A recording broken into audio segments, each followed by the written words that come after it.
Hello friends, कैसे हैं आप सभी लोग। उम्मीद करते हैं आप सभी बहुत ही अच्छे होंगे।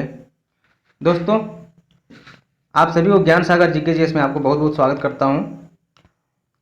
ये जो टेस्ट सीरीज चल रहा है दोस्तों, ये बिहार दरोगा को लेकर के स्पेशल चलाया जा रहा है और बीएसएससी थर्ड सीजन आने वाला है, उसमें 75 नंबर क्वेश्चन पूछे जाते हैं। उसको लेकर संबंधित में यह टेस्ट सीरीज चलाया जा रहा है। टेस्ट सीरीज का आज पहला टेस्ट है, तो ये 50 क्वेश्चन का टेस्ट रहेगा। इसमें आप 50 टेस्ट सीरीज का देख करके आपको अनुभव होगा कि ये 50 क्वेश्चन में आपको कितना सही कर पाते हैं।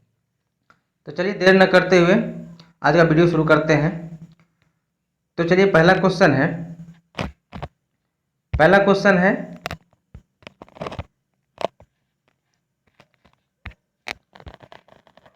मैक्स प्लैंक नामक विद्वान ने क्या कहा था। तो मैक्स प्लैंक नामक वैज्ञानिक ने आविष्कार किया था। पहला क्वेश्चन यह है आपका कि मैक्स प्लैंक नामक वैज्ञानिक ने आविष्कार किया था। किसका आविष्कार किया था? तो यह आविष्कार किया था क्वांटम सिद्धांत का। किसका? क्वांटम सिद्धांत का आविष्कार किया था। किसने? मैक्स प्लैंक ने। और डायनामाइट का आविष्कार किसने किया था? तो अल्फ्रेड नोबेल जी को कहा जाता है। तो अल्फ्रेड नोबेल ने डायनामाइट का आविष्कार किया था। और टेलीग्राफ की अगर बात करें तो ग्राहम बेल ने इसका आविष्कार किया था। कौन? ग्राहम बेल ने। और गुरुत्वाकर्षण का नियम किसने दिया था? तो न्यूटन साहब ने गुरुत्वाकर्षण का नियम दिया था। नेक्स्ट क्वेश्चन पे चलते हैं। यह क्वेश्चन है कि मीथेन गैस बनती है। आखिर मीथेन गैस कैसे बनती है? आपका क्वेश्चन यह है कि मीथेन गैस बनती कैसे है। 4 ऑप्शन है। सोडियम एसिडेट को सोडा लाइम के साथ गर्म करने पर, या सोडियम फॉर्मेट को सोडा लाइम के साथ गर्म करने पर, या सोडियम प्रोपायोनेट के साथ सोडा लाइम के साथ गर्म करने पर। तो इसका आंसर हो जाएगा, इसका आंसर क्या होगा? तो मीथेन गैस कैसे बनती है दोस्तों? तो सोडियम एसिटेट को सोडा लाइम के साथ गर्म करने के बाद ये क्या, कौन सी गैस बनती है? तो मीथेन गैस बनती है। और मीथेन का इसका फॉर्मूला क्या होता है? कभी कभी पूछ देता है, तो इसको याद रखना है, CH4। नेक्स्ट क्वेश्चन पर चलते हैं। हीरा और ग्रेफाइट में अंतर क्या है? हीरा और ग्रेफाइट में अंतर क्या है? तो दोस्तों, हीरा और ग्रेफाइट में क्या क्या अंतर है? तो सबसे पहला है कि ये चतुष्फलीय है। क्या है? ये चतुष्फलीय संरचना है और षटकोणीय संरचना है। 4 ऑप्शन है दिया हुआ है, इसमें से आप देख करके। दोस्तों थोड़ा सा यहाँ पे क्या है, रेलवे कॉलोनी है, थोड़ा जहाँ पे रहते हैं कोई अपना ये नहीं है, रेलवे कॉलोनी है, रेलवे स्टेशन के बगल में रहते हैं, तो क्या है, थोड़ा सा नॉइस आते रहता है, तो उसको लेकर ध्यान में रखना है। तो थोड़ा बहुत मैनेज करेंगे। तो क्या है, हीरा और ग्रेफाइट में मुख्य अंतर क्या है? तो हीरा और ग्रेफाइट में मुख्य अंतर है कि चतुष्फलीय संरचना पाया जाता है और ग्रेफाइट में षटकोणीय है। और हीरा का अपवर्तनांक कभी कभी पूछ देता है, तो 2.42 यानी 2.42 इसका क्या है, हीरा का अपवर्तनांक। और ग्रेफाइट क्या है? ग्रेफाइट अधातु होते हुए भी इसमें क्या होता है, चालकता, विद्युत का सुचालक होता है। कैसा होता है? यानी इसमें चालकता पाया जाता है। नेक्स्ट क्वेश्चन है कि लोकसभा में की बैठक आयोजित करने के लिए न्यूनतम कितनी सदस्यों की संख्या उपस्थित होना चाहिए? यानी जब लोकसभा की बैठक आयोजित किया जाता है तो उसमें क्या है कि लोकसभा में बैठक आयोजित करने के लिए न्यूनतम सदस्य की संख्या या कोरम इसको बोला जाता है। तो उसका कोरम होता है 1 बटा कुल सदस्यों का 10वां भाग, यानी जितना भी सदस्य होगा उसका 10वां भाग कोरम होता है। ऐसे लोकसभा सदस्यों की संख्या कितना है अभी? 545। तो उसका 1/10 भाग रहेगा, तभी आप लोकसभा की बैठक आयोजित कर सकते हैं, अन्यथा अध्यक्षता ये बैठक आयोजित नहीं करेंगे। तो क्या हुआ, इसका आंसर हो जाएगा कुल सदस्य का 10वां भाग। और इसकी चर्चा किस अनुच्छेद में किया गया है? तो 100वें अनुच्छेद में चर्चा किया गया है कि लोकसभा की बैठक आयोजित कर सकते हैं कितना? तो कुल सदस्यों का 10वां भाग, यानी 1/10 हिस्सा। ये परीक्षा में बहुत बार पूछा गया है। नेक्स्ट क्वेश्चन है, यदि भारत के प्रधानमंत्री संसद के उच्च सदन के सदस्य हैं तो क्या होगा? यदि हमारे देश के प्रधानमंत्री अभी नरेंद्र मोदी जी हैं और वो उस सदन के सदस्य हैं, हालांकि प्रधानमंत्री लोकसभा के बहुमत दल के नेता होते हैं, लेकिन क्या है, वो लोकसभा के न होकर बहुमत दल के नेता हैं, बहुमत दल के सदस्य हैं। तो क्या वे अविश्वास प्रस्ताव की स्थिति में अपने पक्ष में वोट नहीं दे सकेंगे, या वे निम्न सदन में बजट नहीं बोल सकेंगे। यानी इसमें क्वेश्चन में आपको करना क्या है कि भारत के प्रधानमंत्री उस सदन के सदस्य हैं तो वो क्या कर सकते हैं। तो इसमें 4 ऑप्शन है। वे अविश्वास प्रस्ताव की स्थिति में वो अपने पक्ष को वोट नहीं दे सकते हैं, तो ये वाला ऑप्शन सही है। वे उसी सदन में वोट देंगे जिस सदन के वो सदस्य हैं। भले हमारे लोकसभा के बहुमत दल का नेता है, लेकिन वो अगर उस सदन यानी लोक राज्यसभा के सदस्य हैं तो वोट लोकसभा में नहीं दे सकते हैं। तो ऑप्शन ये इसका आंसर सही हो जाएगा। और बी ऑप्शन है वे निम्न सदन में बजट नहीं बोल पाएंगे, ये गलत हो जाएगा। वे उस सदन में ही वक्तव्य दे सकते हैं, गलत है। वो कहीं भी वक्तव्य दे सकते हैं लेकिन मतदान वही करेंगे जिस सदन के वो सदस्य हैं। तो नेक्स्ट क्वेश्चन है,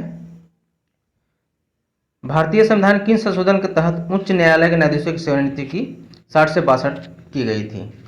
तो इसका आंसर हो जाएगा 15वें क्या है, 15वें संविधान संशोधन के तहत क्या किया गया, तो न्यायाधीशों की न्यायाधीश सेवानिवृत्ति की आयु कितना किया गया था, 60 से 62 वर्ष। तो इसका ऑप्शन कितना हो जाएगा, सी आंसर सही हो जाएगा। और अगर बात करें 10वें संविधान संशोधन के अंतर्गत, तो इसमें क्या किया था, तो दादर और नगर हवेली को भारतीय राज्य में शामिल किया गया था। 12वां संविधान संशोधन में क्या किया था, दमन और दीव को शामिल किया गया था। और 15वां में क्या 60 से 62 वर्ष किया गया था सेवानिवृत्ति की आयु किसकी, उच्च न्यायालय के न्यायाधीशों की सेवानिवृत्ति की आयु कितना किया गया था, तो 60 से 62 वर्ष। नेक्स्ट क्वेश्चन पर चलते हैं, मस्तिष्क का कौन सा भाग श्वसन और रक्त संचालन क्रियाओं को नियंत्रित करता है। तो इसका आंसर हो जाएगा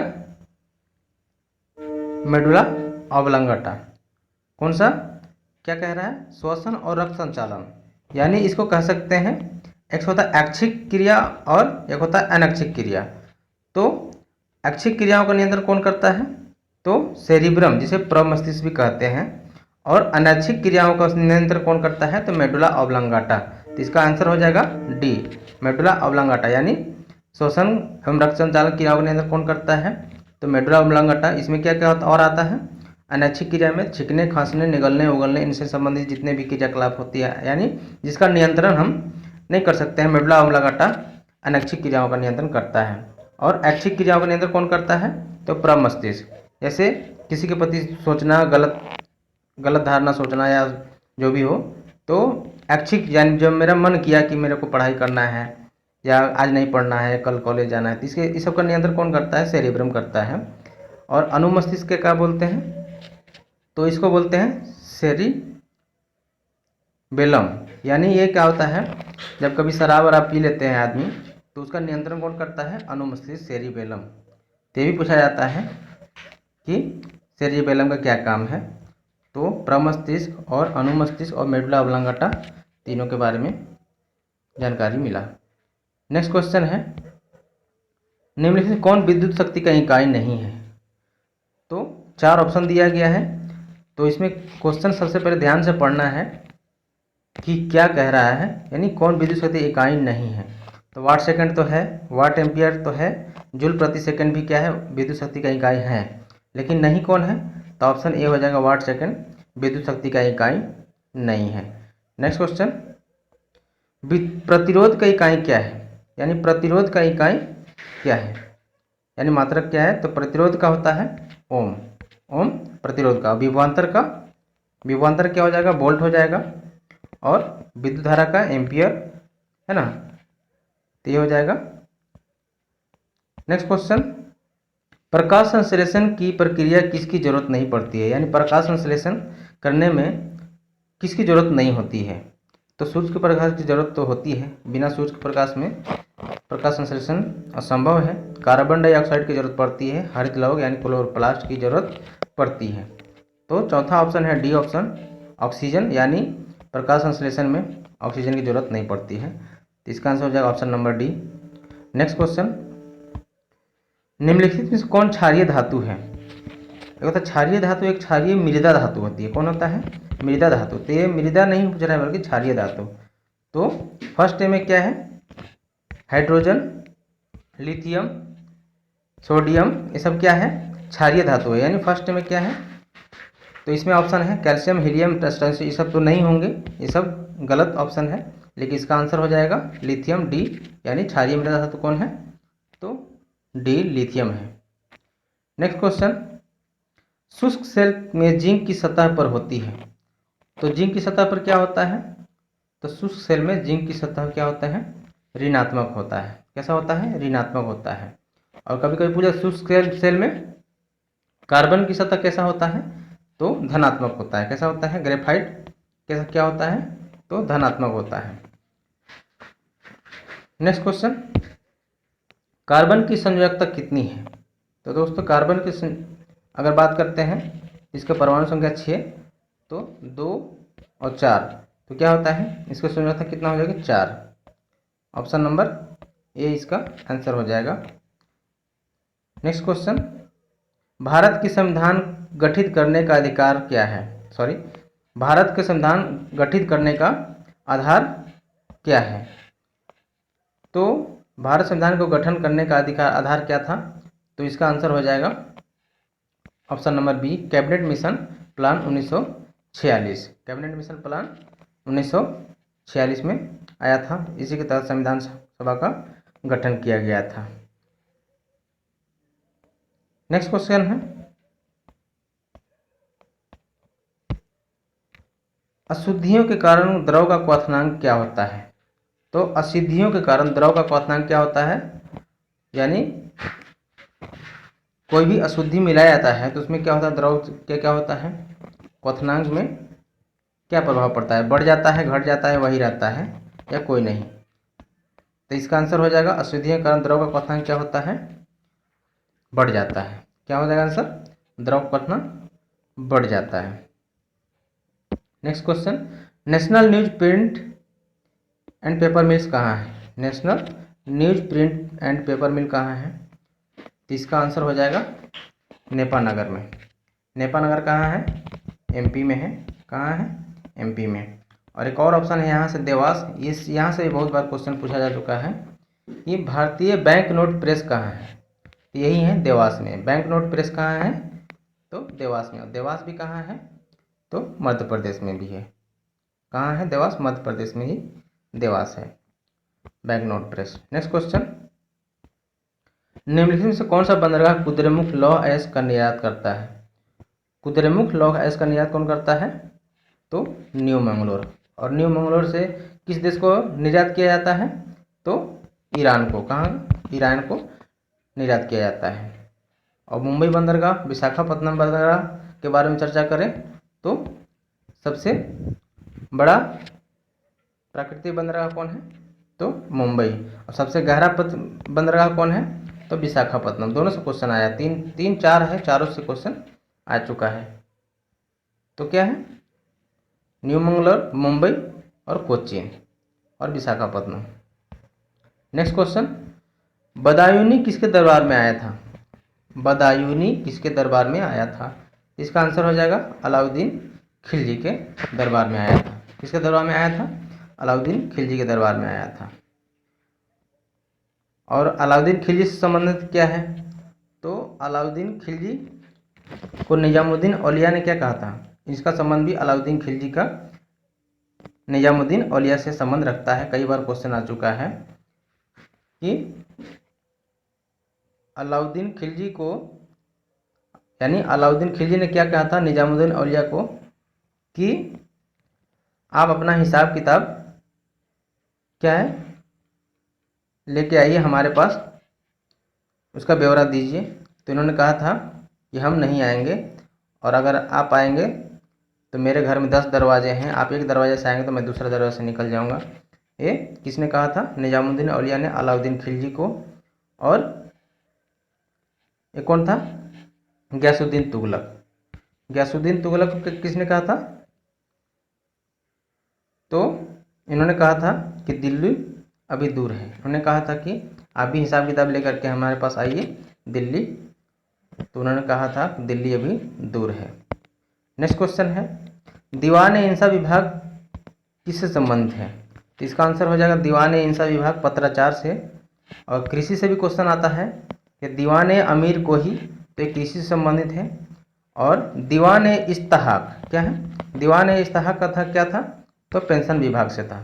और सबसे मोस्ट क्वेश्चन है कि दीवान बंदगान, यहाँ से भी क्वेश्चन आता है दीवान बंदगान, तो किस विभाग से था, तो दास विभाग से था। तो यहाँ से भी क्वेश्चन पूछे जाते हैं। नेक्स्ट क्वेश्चन, इजारेदारी प्रथा संबंधित थी। इजारेदारी प्रथा किससे संबंधित है, भू राजस्व से, निर्माण कर से, या पद कर से, या कोई नहीं। तो इसका आंसर हो जाएगा भू राजस्व कर। तो इजारेदारी प्रथा किससे संबंधित थी, तो भू राजस्व से इजारेदारी प्रथा संबंधित थी। नेक्स्ट क्वेश्चन, गैलेना किसका अयस्क है, तो गैलेना शीशा का अयस्क है। किसका अयस्क है, शीशा का। और लोहा से भी पूछा जाता है क्वेश्चन, और एल्युमिनियम से भी क्वेश्चन पूछा जा चुका है। ये बॉक्साइट किसका अयस्क है, तो बॉक्साइट एल्युमिनियम का अयस्क है। हेमेटाइट किसका अयस्क है, तो लोहा का, है ना। और सीडेराइट किसका अयस्क है, ये भी लोहा का। मैग्नेटाइट, हेमेटाइट सभी किसका है, तो लोहा का। तो यहाँ से क्वेश्चन पूछे जा चुके हैं। नेक्स्ट क्वेश्चन है,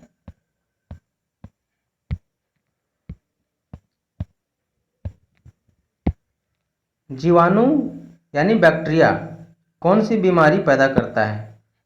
4 ऑप्शन है, मलेरिया, एड्स, गलछुआ और यक्ष्मा। तो इसका आंसर हो जाएगा यक्ष्मा, यानी टीबी इसको बोल सकते हैं।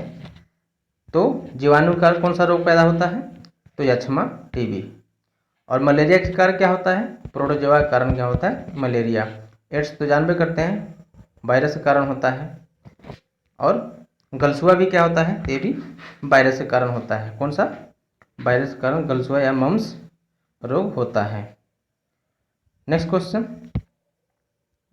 ध्वनि तरंगों का न्यूनतम वेग किस माध्यम में होगा। तो ध्वनि तरंगों का न्यूनतम वेग क्या होता है, यानी चाल किस में होता है, तो सबसे पहले होता है क्या, ठोस, द्रव और गैस।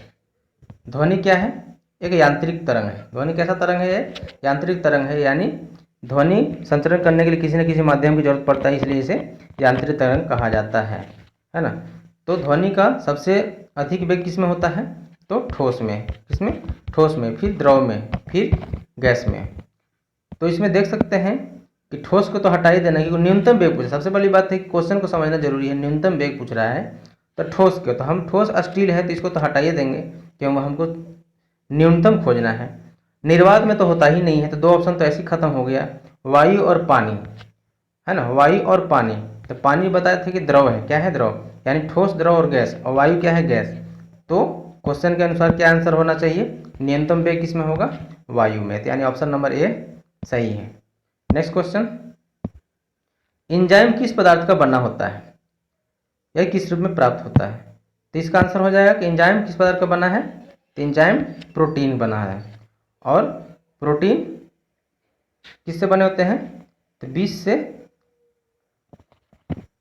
22 अमीनो एसिड से क्या होते हैं, प्रोटीन बने होते हैं।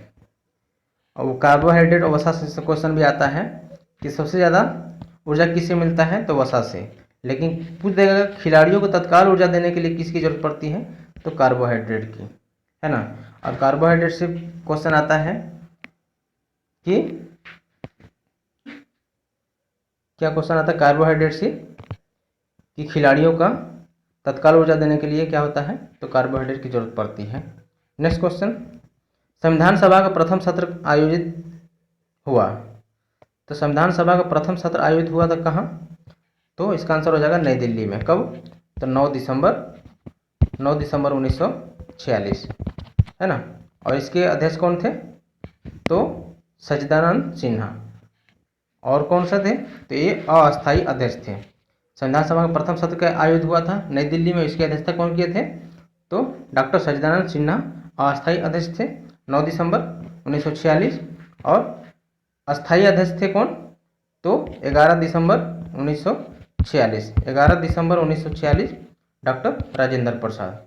और इसमें क्या किया था कि एक उपाध्यक्ष की भी चर्चा किया गया है कि इसके उपाध्यक्ष कौन थे, तो इनके उपाध्यक्ष कौन थे, HC मुखर्जी, हर्षचंद्र मुखर्जी।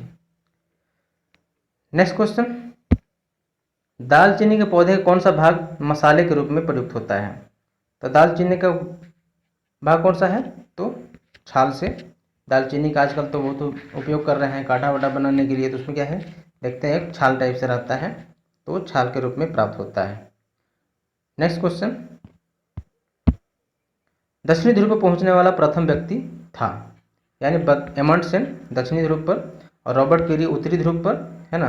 और मैगलन क्या था, समुद्री यात्रा विदेश का भ्रमण करने वाला मैगलन, है ना। और कोलंबस उत्तरी अमेरिका खोज किसने किया था तो कोलंबस। तो रॉबर्ट पीरी, कोलंबस और मैगलन, चारों क्वेश्चन यहाँ से पूछे जाते हैं। यहाँ से मिलान करना है कि बुशमैन मनसाई ये क्या है, जनजाति है, क्या सब जनजाति का नाम दिया हुआ है, बद्दू खिरगिज, है ना। तो इनका मिलान करना है कि कौन सा जनजाति कहाँ पाई जाती है। तो बुशमैन कालाहारी ये सही है, मसाई ये केनिया में है, तो या गलत हो गया। बिंदु ऑस्ट्रेलिया में, ये भी सही है। और खिरगिज एशियाई। तो सुमिलित कौन नहीं है, तो ऑप्शन नंबर 2 हो जाएगा, बी हो जाएगा, यानी दूसरा ऑप्शन। तो मसाई कहाँ है, केनिया में, बाकी सब सही है। नेक्स्ट क्वेश्चन, निम्नलिखित महासागरीय धाराओं में कौन सी ठंडी जलधारा है। तो इसका एक ट्रिक है, क्या, फाक लेबे, है ना। फाक लेबे यानी फाकलैंड और कैलिफोर्निया क्या है, एक ठंडी जलधारा है, लेकिन ब्राजील और गल्फ स्ट्रीम क्या है, एक गर्म जलधारा है ना। तो इसका ऑप्शन क्या हो जाएगा, बी नंबर 2 और 3 क्या है, ठंडी जलधारा है। नेक्स्ट क्वेश्चन, अर्थशास्त्र के लेखक को पहचानिए। तो अर्थशास्त्र के लेखक कौन थे, विष्णुगुप्त, इसको कौटिल्य भी कहा जाता है। कलहन की बात करें तो राजतरंगी के लेखक कौन थे, राजतरंगी के लेखक कलहन, है ना। स्वापनवास वदतम के लेखक भास। कालिदास के तो बहुत सारी रचना है ना, मेघदूतम, ऋतु संहारम, है ना, और विक्रमोर्वशीय, ये सभी क्या है, कालिदास की रचना है। इसलिए कालिदास को शेक्सपियर भी कहा जाता है, बहुत सारी रचना की है, इन्हें कालिदास को भारत का शेक्सपियर भी कहा जाता है। नेक्स्ट क्वेश्चन, उस राजा का नाम बताइए जो खिलजी वंश से संबंधित थे। तो जलालुद्दीन, सॉरी, खिलजी वंश से संबंधित नहीं थे। यही तो यहाँ मिस्टेक होता है आदमी को कि क्वेश्चन में कुछ और देता है और यहाँ पे टिक लगा कुछ और आ जाते हैं। तो यहाँ पे आंसर हो जाएगा, खिलजी वंश से संबंधित कौन नहीं था, तो जलालुद्दीन तो था ही, अलाउद्दीन खिलजी था ही, रुकनुद्दीन फिरोज खिलजी था ही, मालिक कफूर खिलजी वंश से संबंधित नहीं था, बल्कि एक सेना था। नेक्स्ट क्वेश्चन, तेजाबी मिट्टी का कृषि योग्य बनाने के लिए निम्नलिखित में से किसका प्रयोग किया जाता है। तो तेजाबी मिट्टी कृषि योग्य बनाने के लिए किसका प्रयोग किया जाता है, तो जिप्सम का प्रयोग किया जाता है। नेक्स्ट क्वेश्चन, शरीर में निम्नलिखित में किसकी अधिकता से हृदयाघात होता है। तो हृदयाघात किसकी अधिकता से होता है,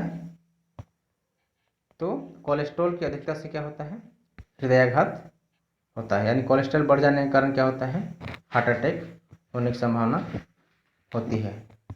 नेक्स्ट क्वेश्चन, रैयतवाड़ी व्यवस्था का भू राजस्व का निर्धारण किनके साथ किया गया था। तो रैयतवाड़ी व्यवस्था का भू राजस्व का निर्धारण किसके साथ किया गया था, तो किसानों के साथ। इसका आंसर हो जाएगा किसानों के साथ रैयतवाड़ी व्यवस्था का भू राजस्व का निर्धारण किया गया था।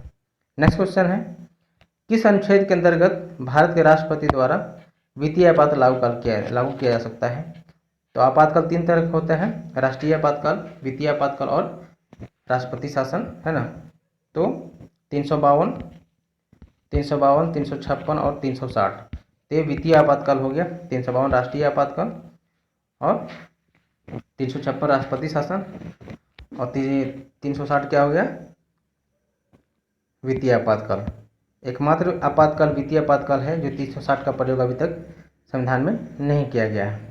32 को क्या है, अनुच्छेद 32 को होल एंड सोल संवैधानिक उपचारों का अधिकार कहा जाता है। किन्होंने कहा था, डॉक्टर भीमराव अम्बेडकर साहब ने अनुच्छेद 32 को